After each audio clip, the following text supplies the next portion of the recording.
Hello കൂട്ടുകാരെ, ഇന്ന് നമുക്ക് പീച്ചിങ്ങ മസാലയൊന്നും ഇല്ലാതെ മുളക് പൊടി ഇടാതെ എങ്ങനെ ഉണ്ടാക്കുന്നതെന്ന് കാണിച്ചു തരാം. ഇതിന് വേണ്ടിയത് പീച്ചിങ്ങ 3 മുറിച്ചത് ഇവിടെ വെച്ചിട്ടുണ്ട്, ചെറുതായിട്ട് മുറിച്ചത്. പിന്നെ ഒരു സവാള മുറിച്ചത്, പിന്നെ വെളുത്തുള്ളി 5 ചെറുതായിട്ട് മുറിച്ചത്.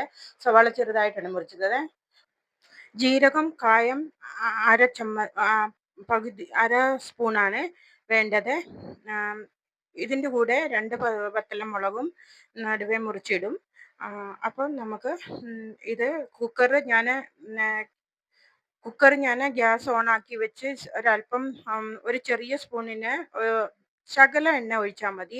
എണ്ണ വളരെ കുറവാണ് ഇതിന് വേണ്ടത്. അപ്പോൾ അര സ്പൂൺ എണ്ണ ഒഴിച്ചിട്ടുണ്ട്.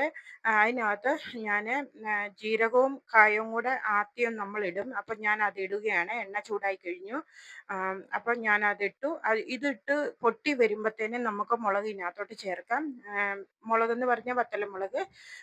അതുകൂടി ചേർത്തിട്ട് ഇത് പൊട്ടി വരുമ്പോൾ നമുക്ക് പൊട്ടി വരുന്ന ഇത് നോക്കുമ്പം ഇനി വെളുത്തുള്ളി നമുക്ക് ഇതിനകത്തോട്ട് ചേർക്കാം. വെളുത്തുള്ളി ഇതിനകത്തോട്ട് ചേർത്തിട്ട് പൊട്ടിയ വെളുത്തുള്ളി ഇതിനകത്തോട്ട് ഇട്ടിട്ട് ചെറിയൊരു കളർ ചേഞ്ച് ആവണേ. ചെറിയ കളർ ചേഞ്ച് ആവുമ്പോൾ നമുക്ക് ഇതിനകത്തോട്ട് ഇനിയും സവോള ഇട്ട് കൊടുക്കണം. അപ്പം നമുക്ക് സവോള ഇത് ഇളക്കി കൊടുത്ത് ഇനിയും നമ്മൾ സവാള ഇതിനകത്തോട്ട് ഇടുകയാണ്. മുളക് മാറ്റി വെക്കുവേ. ഇപ്പം പച്ചമുളക് ഇപ്പം ഇടുന്നില്ല. സവാളയും കൂടെ ചെറുതായിട്ടൊന്ന് വഴറ്റുവേ. സവാള ഒത്തിരി വഴറ്റണ്ട, ചെറിയൊരു കളർ ചേഞ്ച് ആയാൽ മതിയേ. അപ്പോഴത്തേനും നമുക്ക് ഉപ്പിട്ട് കൊടുക്കാം. ഉപ്പ് നമ്മൾ ഇടും. ഒരു സ്പൂണ് മുഴുവൻ ഇടത്തില്ല, ഒരു സ്പൂണിന് അടുത്ത് ആയിട്ട്, ചെറിയ സ്പൂണാണല്ലോ, അപ്പം അത്രയും. നമ്മൾ ഈ സൂപ്പ് പോലെയാണ് ഇതുണ്ടാക്കുന്നത്. ചോറിന് നമ്മൾ ഒഴിച്ച് കഴിക്കാൻ നല്ല ടേസ്റ്റാണ്. പീച്ചിങ്ങയ്ക്ക് നല്ല ടേസ്റ്റാണ് കേട്ടോ. അപ്പം ഞാൻ അര സ്പൂണ് മഞ്ഞൾപ്പൊടിയും കൂടി ഇട്ട് കൊടുക്കുകയാണ്. മഞ്ഞൾപ്പൊടി അര സ്പൂണ് ഞാൻ ഇട്ടു. ഇനി നമുക്കിതൊന്ന് ജസ്റ്റ് ഒന്ന് ഇളക്കി കൊടുത്തിട്ട് നമുക്ക് പീച്ചിങ്ങ ഇതിനകത്തോട്ട് ചേർക്കാം. പീച്ചിങ്ങ നമ്മൾ കഴുകി മുറിച്ച് വെച്ചിരുന്നതാണല്ലോ. അപ്പോൾ പിന്നെ അത് ഇതിനകത്തോട്ട് ഇട്ട് കൊടുത്തു.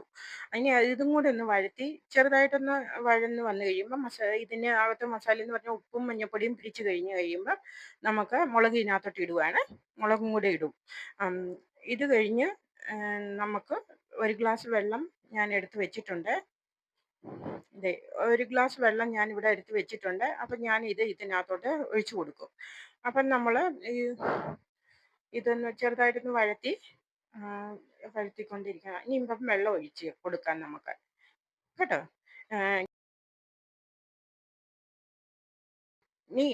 ഞാൻ ഇപ്പം ഗ്യാസ് ഫുള്ളിലാണ് വെച്ചിരിക്കുന്നത്. ഇനിയിപ്പം ഞാൻ ഗ്യാസ് സ്ലോയിലാക്കുവേ, കുക്കർ അടപ്പ് വെച്ച് കഴിയുമ്പോൾ.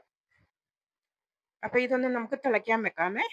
തിളച്ച് വന്നു കഴിയുമ്പോൾ നമുക്ക് ഇതിൻ്റെ അടപ്പ് വയ്ക്കണം. അപ്പം അടപ്പ് തിളച്ച് വരുന്നിടം വരെ വെയിറ്റ് ചെയ്യണം. തിളച്ച് വന്നു കഴിയുമ്പോൾ അപ്പോൾ നമ്മുടെ കുക്കർ ഞാൻ ഫുള്ളിലാണ് വെച്ചിരുന്നത് ഇപ്പം തിളയ്ക്കാൻ വേണ്ടിയിട്ട്. അപ്പം ഇവിടെ തിളച്ച് വരുന്നുണ്ട്. ഇത് കണ്ടോ, തിളച്ച് വരുന്നുണ്ട്. അപ്പം ഞാൻ കുക്കറിൻ്റെ അടപ്പ് ഒന്ന് ഹോളൊന്ന് ചെക്ക് ചെയ്തിട്ട് വെക്കാം. അപ്പം ഇതിൻ്റെ അടപ്പ് ഞാൻ വെക്കുകയാണ്. ഇനി നമുക്ക് ഗ്യാസ് സ്ലോയിൽ വെക്കാം. പിന്നെ ഞാൻ ചെറിയ ഗ്യാസിലോട്ട് വെക്കുകയാണ്. ഞാൻ മാറ്റി വെച്ച് ഇതങ്ങ് നിർത്തി. ഇനി ഇതിൽ 2 വിസിൽ വരാൻ നമുക്ക് സ്ലോയിൽ വെച്ച് ചെയ്യാം. ഞാൻ വിസിലിന്റെ സൗണ്ട് ഇപ്പോഴേ വരാൻ തുടങ്ങി. എന്താന്ന് വെച്ചാൽ നമ്മൾ ഇത് തിളച്ച് കഴിഞ്ഞാൽ അടപ്പ് വെച്ചത്, അതുകൊണ്ട് പെട്ടെന്ന് നമുക്ക് 5-10 മിനിറ്റ് കൊണ്ട് റെഡിയാക്കാൻ പറ്റുന്ന കറിയാണ്. പീച്ചിങ്ങ കറി ഇവിടെ റെഡി ആയിട്ടുണ്ട്. നല്ല സൂപ്പ് ടൈപ്പ് കറിയാണിത്. പിന്നെ അസുഖമൊക്കെ ഉള്ളവരോ കൊച്ചു പിള്ളേർക്കൊക്കെ കൊടുക്കണമെങ്കിൽ നമുക്ക് ഇത് മസാലയൊന്നുമില്ല, മുളകൊന്നും അധികം ഇല്ലാത്ത കറിയാണ്. പിന്നെ ഇതിനകത്തോട്ട് ഒരല്പം മല്ലിയിലയും കൂടെ ഇടുകയാണ്. ഇതിടണമെന്ന് നിർബന്ധമൊന്നുമില്ല. അപ്പം എൻ്റെ കയ്യിൽ ഇത് അവൈലബിൾ ആയതുകൊണ്ട് ഞാനിത് ഇടുകയാണ്. അപ്പം ഇത് ഇട്ടിട്ട് കറി ഉണ്ടോ, നല്ല രസമില്ലേ? അപ്പം എല്ലാവരും കറി ഉണ്ടാക്കി നോക്കണം. ഉണ്ടാക്കി നോക്കിയിട്ട് ഇഷ്ടപ്പെട്ടെങ്കിൽ ലൈക്ക്, ഷെയർ, സബ്സ്ക്രൈബ് ചെയ്യാൻ മറക്കരുത്. Okay, bye bye.